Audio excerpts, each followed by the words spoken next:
Principal, Monsieur le député de Matane-Matapédia. Monsieur le Président, à propos de l'indépendance des institutions, le Parti libéral va bientôt décider s'il renouvelle le mandat du patron de l'UPAC, alors même que des libéraux se font arrêter et que d'autres sont sous enquête.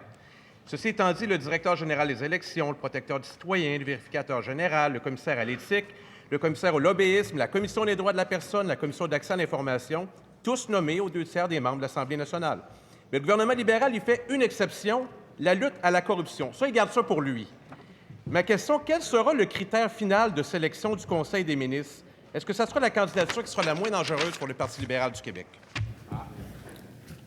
Monsieur le ministre de la Sécurité publique. Ce n'est pas la première fois que la question est posée. C'est très simple. En fait, il y a une loi. Il y a une loi qui a été... La réponse est très simple. Il y a une loi. Hein, tout le monde m'entend maintenant, Monsieur le Président? Il y a une loi qui a été votée ici à l'Assemblée nationale qui prévoit comment on nomme le commissaire à la lutte contre la corruption et la collusion. Nous suivons scrupuleusement la loi qui a été votée par l'Assemblée nationale. Si le député de Matane a un projet de loi à présenter pour faire autrement, j'imagine qu'il n'est pas en train de nous dire qu'on va attendre ce dépôt avant de procéder. Alors, il y a un comité qui a été formé conformément à la loi. Des recommandations ont été faites, c'est-à-dire on nous a soumis des candidatures valables. Le gouvernement va procéder en fonction de la loi.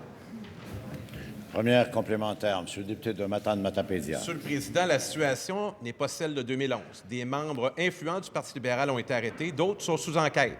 Mais le Parti libéral veut s'arroger à lui seul la nomination de celui qui enquêtera sur lui-même. Pour nous, ça n'a aucun sens, puis c'est clairement une situation de conflit d'intérêts pour le gouvernement. Alors pourquoi pas accepter une proposition pleine de sens pour la population, pour l'indépendance de nos institutions que le leader plaide depuis tout à l'heure, que les 2/3 de l'Assemblée puissent apprécier la candidature du prochain patron de l'UPAC? Pourquoi une exception dans la lutte à la corruption?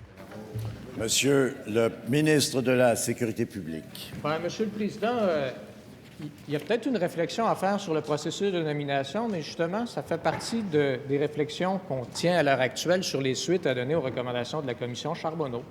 Et il y en a une qui touche précisément le processus de nomination du directeur de l'UPAC. Et ça ne parle pas d'une majorité des 2/3 à l'Assemblée nationale, ça nous dit de nous inspirer du modèle pour la nomination du DPCP. Alors nous, on va regarder ça de notre côté et éventuellement, bien, il y aura des propositions qui seront faites. Mais en attendant, on va respecter la loi que nous avons votée et on ne va pas attendre, on va procéder bientôt.